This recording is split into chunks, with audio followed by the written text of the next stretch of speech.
David Zussman, good to have you here in the Holy Trinity Cathedral in Parnell.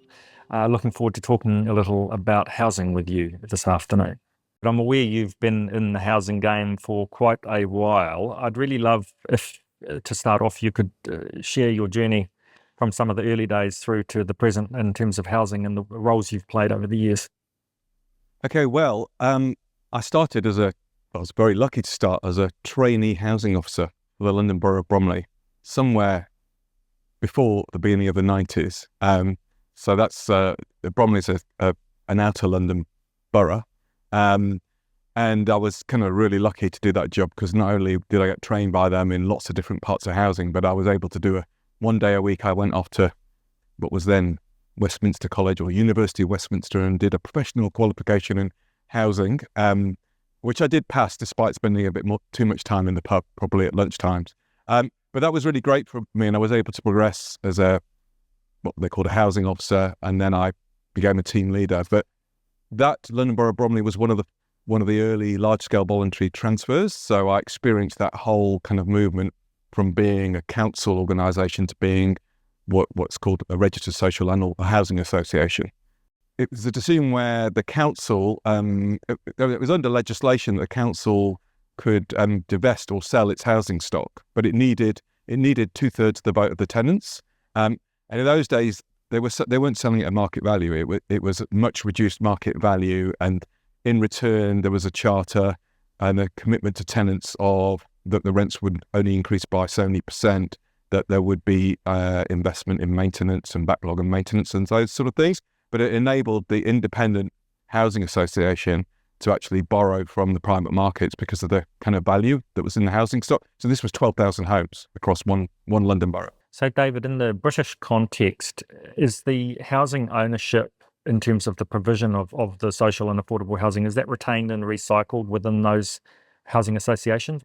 It is generally, except for the legislation of the right to buy, which applies to those housing associations and those tenants as well.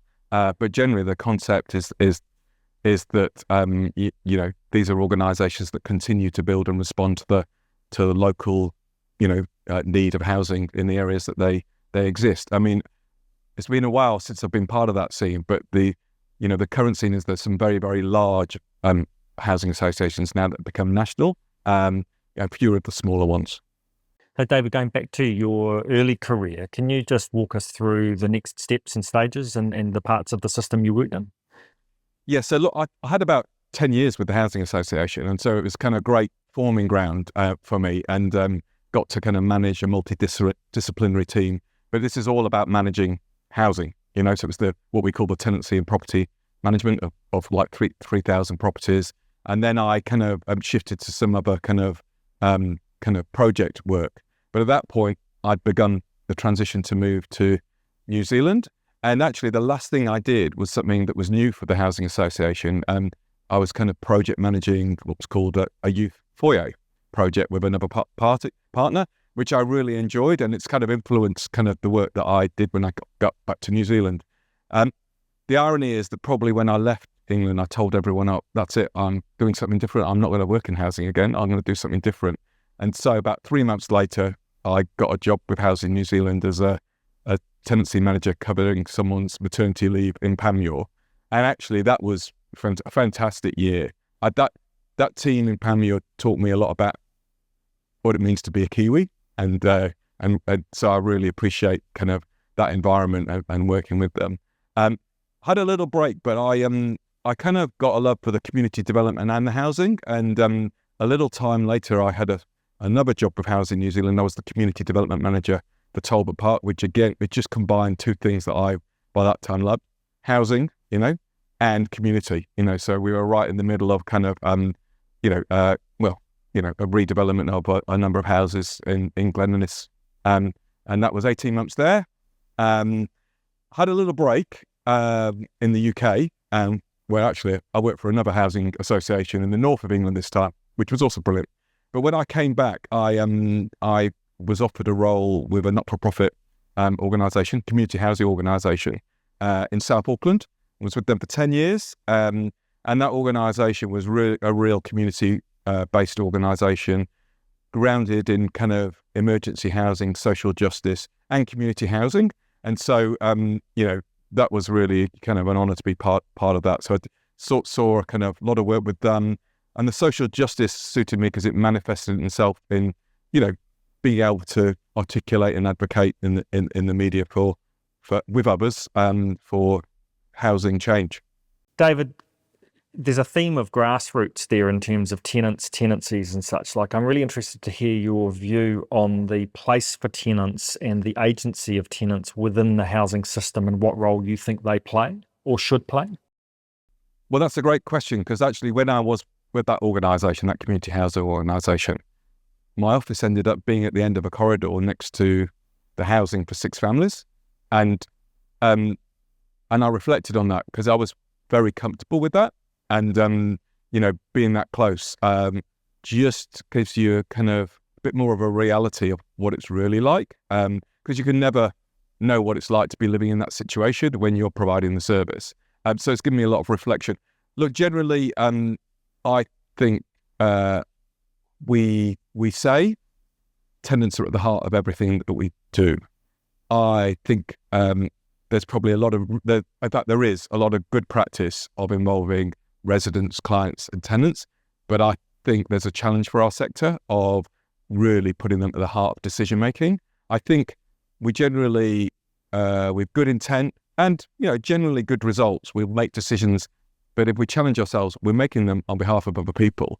And so we have to question ourselves at the governance level of all organisations. What would it be like to have this discussion or make these decisions with the people who live here, with the people who are impacted by these decisions as part of that discussion? So I think there's some work to go on that, and I'd love to see us take that even further. I'll be honest, I think there's probably more practice than we realise. So one of the first things I'd love to do is find out the great work that probably is being done, but I suspect there's a long way to go. So on the themes of involving tenants in decision making, how can that be embedded in the system?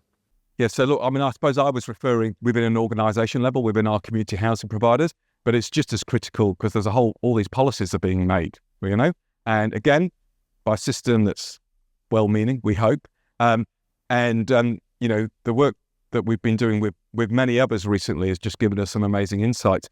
The voices and opinions of people who use the system are there every day, and there's a real problem we've got is they're just not being listened to. And not just listened to. When we mean listened to, it's not just active listening, it's acted upon. So the challenge for us is how do we, if we really want to solve the challenges in front of us, then we have to find a way of including those insights in the changes that we need to make. David, interested as a follow-on to that, what you see as a sort of culture of learning, what role for curiosity, what role for quality, and how we define quality in terms of the work that we do in the housing system? I've given this quite a lot of thought because, many in our sector, we've been around a long time. So we're kind of, at the point where we should have another cycle in our maturity and the level we deliver services. And I have no doubt that generally the services that are delivered are great, I'd like to see more evidence about that and it be more robust. But I think we need, again, it's a challenge for ourselves if we want, quality doesn't just mean one-off quality, it means consistent quality. How do we bring quality again and again and again into the services people we provide the services to, not only within an organisation, but across different organisations and across different services? And I think we've got a way to go with that. But really the most important thing, I think, then is to have curiosity. We see a lot of great, we're in the world of social media and reporting great things, great stories, which is fine, and I'm okay with that. But I want to see curiosity. So we scored 89% on whatever. There's still 11% to go. We're leaning into this and going, what happened to that 11%? So, if we housed 95% of people seamlessly, what was the experience of the 5%? And so I know we've still got a long way to go, but we should never take away that curiosity. David, on the theme of leaving no one behind, what do you see as the role for security of tenure and long-term permanent housing in the context that we're in, where we do have ongoing issues with the temporary nature of some of the things that are happening in Aotearoa at the moment? So again, look, my response to that is based on, long time experience. And just to be clear, I've provided services with long-term housing and I provide services with shorter-term housing. So, I think there's a time and a place for them all. However, I think where we are now, we need to focus on the goal and the outcomes. And for me, that's manifested as long-term appropriate housing. I think permanent housing is often in there, but it's not always permanent if what people need. It might be for a stage in their life, and choice is a very important part of that. But I think we need to all focus on what that means. And I've thought about this a lot. I'm part of the Community Housing Aotearoa currently. We've been very strong in our support of the right to a decent home and what that means. And I think generally everyone believes that. I think generally we've failed. We've failed people. They haven't failed. We've failed to fulfill their right to a decent home. And therefore, what we've seen is a growth of support and services and housing options to meet our failure. But let's not pretend that it fulfills appropriately the right to a decent home. So we should do that really well. And it is done really well by really great organisations. But all of us should have a long-term goal wherever we can of doing more of the long-term, more of the decent home. And that obviously has all those other components and the components for different cultures and different perspectives. That's what we have to do more of, and that's what we all have to come together and do. There have been some catastrophic failures internationally and locally recently on our watch, as you say, as participants in the housing system. I'm thinking of Grenfell and the forensic analysis of the 30 years of failure that led to that outcome.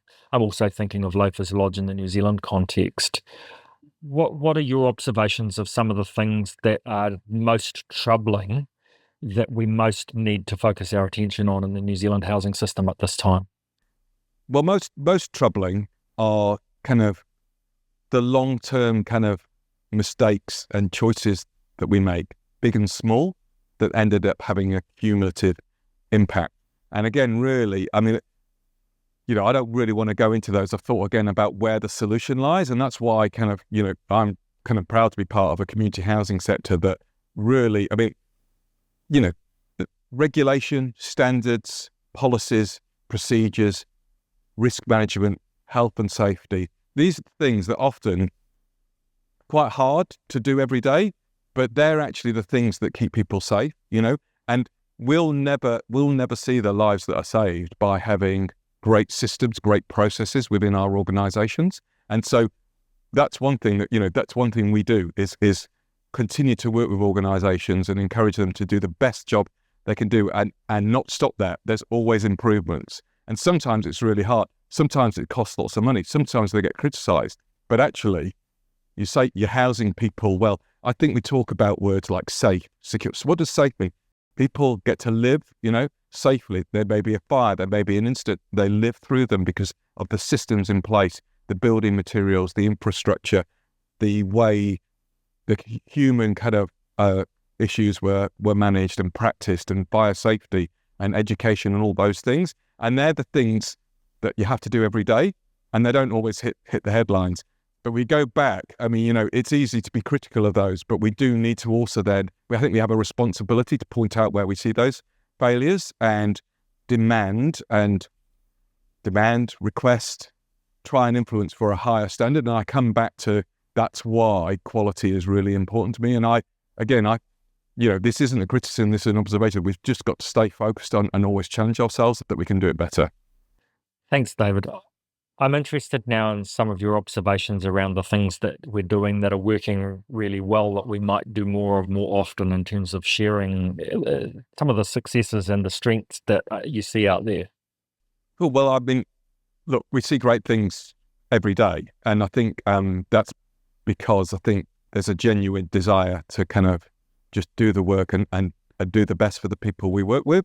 But that manifests itself in lots of different ways. And I think, we talk about the unique contributions of our sectors because actually every organisation is completely different, right? When I was at that London Borough Bromley, the Equal Opportunities poster, for an English organisation, was Vive la différence, celebrate, don't discriminate. But the point about that is we're often told that there's so many of us, we're so diverse, that's a problem. Well, actually, it is what it is, and that diversity is a strength. So I think we have to recognize every one of these organizations, location makes a difference, the history makes a difference, culture, even the buildings they're in, the geography and all those makes a difference. And so one of the pleasures is to go around and look and see the personalities of those organizations, and they're all kind of focused on doing a really good job, and they've all got something about unique about them. But what they've got in common is that housing, the right of someone to housing, but also those support services that, access to those support services, making a meaningful life. They're also passionate. They're leaning forward because they could see the problems, they could see the gaps. They're never satisfied with the status quo. They want to do more. So those are kind of some of the general things that I see that kind of inspire me every day. I also, I notice, because I've been around a long time, the stories that impress me are there's some of those smaller organizations that I know that go under the radar, and I can't believe how they've managed to do a development. They've always got a housing development undergo, and they're small. I don't know how they do that, but I do. Tenacity, focus, relationships, kind of not giving up, the energy they put into. So, that I have a lot of admiration. We're in a position where we get to see a lot of organizations, but we see the amount of work that they put in to deliver. It's incredible. David, I'm interested at a personal level in what it is that, because it can some days it can be pretty tough to get up and go to work in this sector because of the stuff that we see and hear and are trying to help with. What's the motivator that gets you out of bed in the morning to keep doing the work that you do in this sector? Well, it's two things. It's the big things and it's the small thing. So, ultimately, I do have a kind of social justice gene in me, slightly argumentative one. I like a good argument and a fight. I'm disappointed when people agree with me, but it's there's something really strong about aligning together with lots of other people for wanting to see us all do better in New Zealand, do better for people whoever they are, and whatever that means. But I've learned also that can be really exhausting because sometimes it's just hard to see the answer, and I think the answer is out there. So the other thing we have to acknowledge is, you want to see everyone housed, but every individual family you house or you meet a service for, that's got to be a good day, And so if you don't take that balance, so for us, what does that mean at CHA? It means different things for us. It might mean seeing a big kind of shift, seeing kind of people come together in a big network like our conference, but equally it might be an organisation that we just do a one-to-one with, and we see something, just click into place and they progress. So those are the sort of things that we have to balance it out with. And ultimately, this is a message for everyone. It is hard work. And we also see a lot of people put a lot of time and energy in it. And one of the things we do say to people is look after yourselves, look after your organizations, look after your people, because, you need to have that energy to take this work on. David, I was with the Auckland City Missioner this morning, and she knew I was going to be asking you a few questions, and she really wanted me to ask you if you see a pathway through. And she's really talking about the complexity, I think, of the crisis, or call it a catastrophe, that we have in our housing system at the moment. And she's really probably talking about hope. And what are your thoughts on a pathway through and finding a way forward for our country and for our people? Well, I refuse to give up on the hope that there is a pathway, even though sometimes it looks really, really hard. And I think it's going to take all of us to actually, I think we need to have a hard look at ourselves and actually say, what do we all agree on? And sometimes, again, this is going to sound like a criticism of individuals, but it's not. It's a criticism of the system, a system that has made us all very busy doing day-to-day stuff that requires this funding and that funding round, and this contestable process makes it very, very difficult. And so I think the answers are out there. But we just need, everybody's working with the same intent, but not quite. So it's kind of so near and yet so far. And I think what we've seen, we see the answers in front of us. The progress that could be made. I mean, the word long-term commitment, long-term vision, and really holding together on that. And I think, we're at an interesting time. It's interesting to be frustrated at the system, the politics, but ultimately we have to take ownership of ourselves. There's enough of us in our sector that we have to come together and find the time to agree. That's going to take, we talk about leadership, well, what kind of leadership? That's individual leadership and accountability to yourself as well as others. David, could you talk to me about your view of the unique role that is played by the community sector in this space? And I don't mean just registered community housing providers. I'm talking about community in a broader sense. Well, I think, to me, if I reflect back, it is about community, right? And just remembering that everything we do is based in communities. I mean, like for me, it is a strong housing reference because that's been my whole kind of career. And when you provide housing, of whatever kind, but hopefully great housing, fulfilling the rights of people and your responsibilities. I used to love thinking at night. It was a responsibility I could worry about, but you go, this is amazing, like we're helping house this many people tonight, safely and securely. But then take it another level. They're all part of this community. So community housing providers and community organisations generally are long-standing organisations. So they've got to think about being part of the fabric of a community. So it's choice now, but choice in the long term. So that's why we don't need to own everything, but just like everyone, some assets that are owned intergenerationally work for people, but they work for our organisations too, so that we can be housing not just this generation, but the next generation. But remembering that means not just housing them, it's the homes, it's how they integrate in the community and the connection and the contributions that those people make. The other thing is that we have to do is, people, there's just so many labels, just people like you and me in a home with a family, maybe we're not with a family, just wanting to live a life and being housed. And I always puzzled by the number of distinctions we make. And if we could just, get rid of them and value everybody, And yes, there's reasons, there's tough times, there's difficult situations, but actually that's what it's all about, living alongside each other, making sure everyone's got the same opportunities we have. Now, that sounded really, but that's the role our providers are playing by holding their space in communities. David, thank you. I'm interested now in terms of your current role, because you've got a nationwide role in terms of supporting and enabling the community sector as you work with Community Housing Aotearoa. What does that look like when it's going really well? What function does Community Housing Aotearoa play in the New Zealand housing system? Cool. Well, at a really high level, I think we're here to try and represent as many of the diverse views we have across the country, but under a concentrated approach. So us, that's about all New Zealanders well housed, which, allows us to kind of prioritise and put principles to our other work. But effectively, for me, we're here to help grow and support the sector and make them. Yeah, and there is an assumption. Growth for me means, whilst we still need housing, they've got a role to play in building, providing, managing more great affordable housing. Okay, that doesn't mean without any questions asked. It's got to be where it's needed, based on demand, and all these other things. But then we've got a role to say, look, you're great organisations, but we're here to help you be as good as you can. There's two things about that. We can help to provide advice and support, and we do, but we can also sometimes ask questions and just remind everybody that, we signed up to these responsibilities. Now, we have to do that in a way that's not kind of condescending and a way that, is informed. And we have to do that by guidelines and hosting conversations and having positions on things. I think the other thing and the job we've got to do is, I think our sector is made up of amazing experts, and then part of our role is to demonstrate their expertise in the different settings they have. And I think that's something that we're looking at very closely now. Because I think it's something that is missing from the understanding of our sector and our organisations.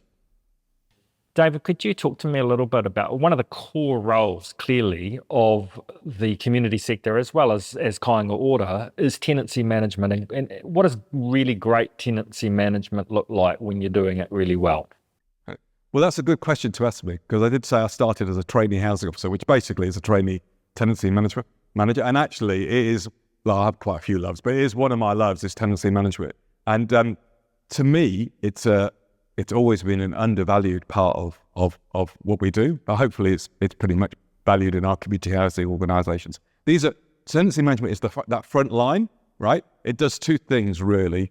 I mean, it's looking after doing the things that you need to do and keeping an eye on them, making sure the property is looked after. I mean, there's a property side to it, but there's a tenancy obligation side. To me, it's always been about celebrating rights and responsibilities, not enforcing them. So, making sure people are living well and they know their rights. And if you get something wrong, acknowledging that.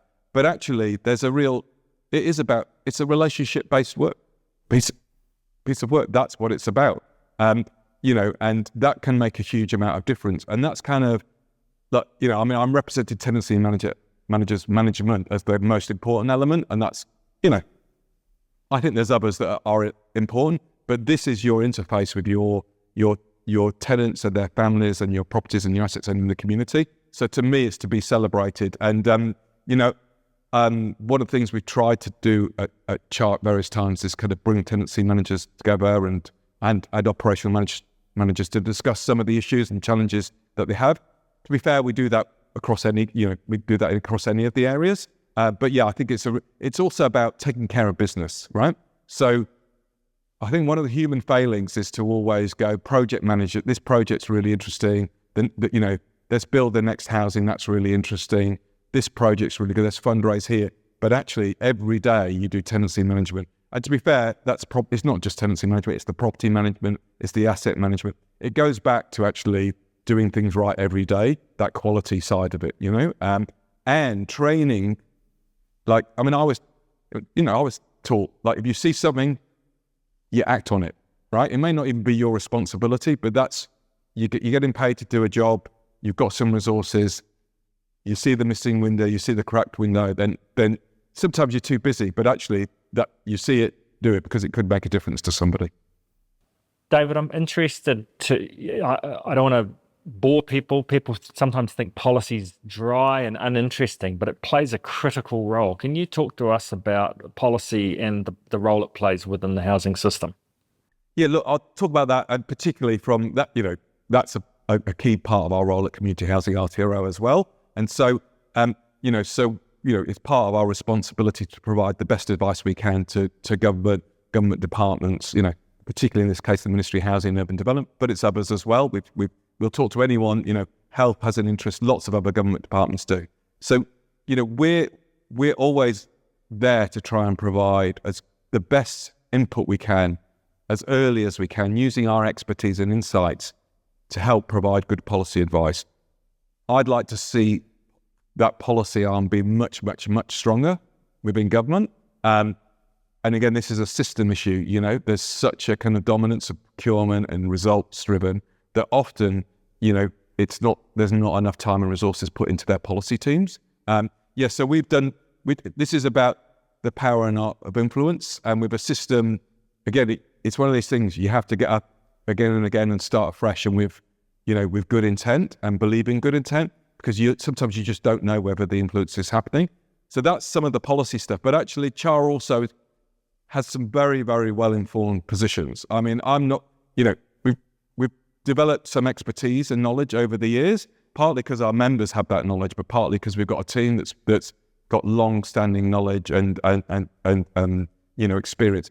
So actually, we're very strong. I think our submissions are very strong. They're very well-informed. We work with our partners. We're using better evidence and research are all part of it. So that is a really important part of it.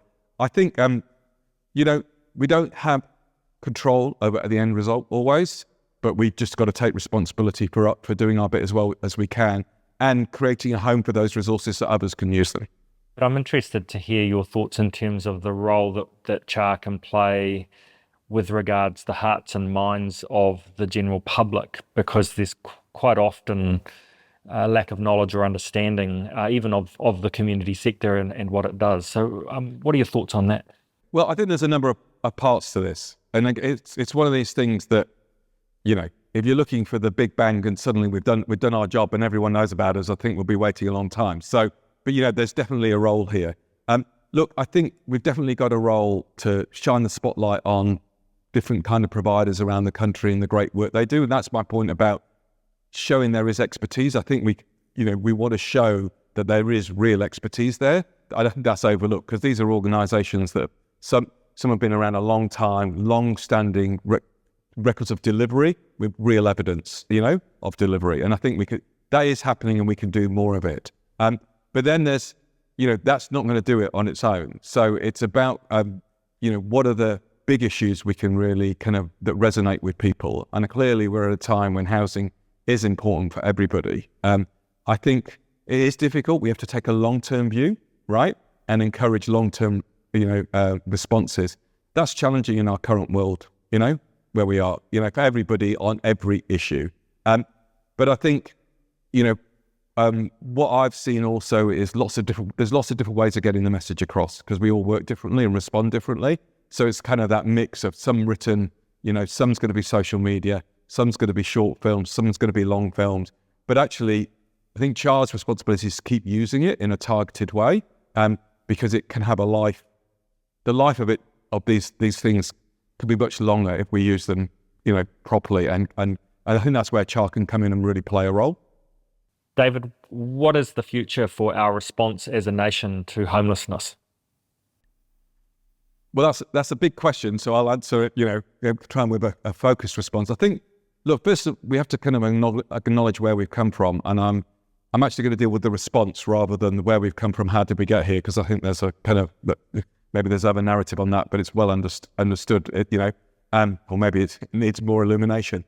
But look, actually, when I was working in that Auckland not-for-profit, we used the word of homelessness, and government couldn't even speak the word of homelessness at that time. So, and I think we've come a long way in some ways of recognising it, and acknowledging it. The latest iteration of that was Homelessness Action Plan. We didn't have a plan before, but it was an action plan. So the next iteration has to be a number of things, a much more strategic approach, a strategy with some underlying principles that we can all agree on to guide it, so that we can prioritise how resources are done and how community organisations can respond, and do even more in the future. It needs to be long-term, and it does have to include the voices of the people who use the services. And to be honest, that's the biggest one, and that's going to require the biggest change, because it requires a letting go of decision making, or an openness. I mean, you could call that power, but I'm learning on this, and actually we're so used to working in a certain way that it's quite hard to stop, be quiet, listen, and change. But that would be some of the challenges for us moving forward. But again, we need to frame that.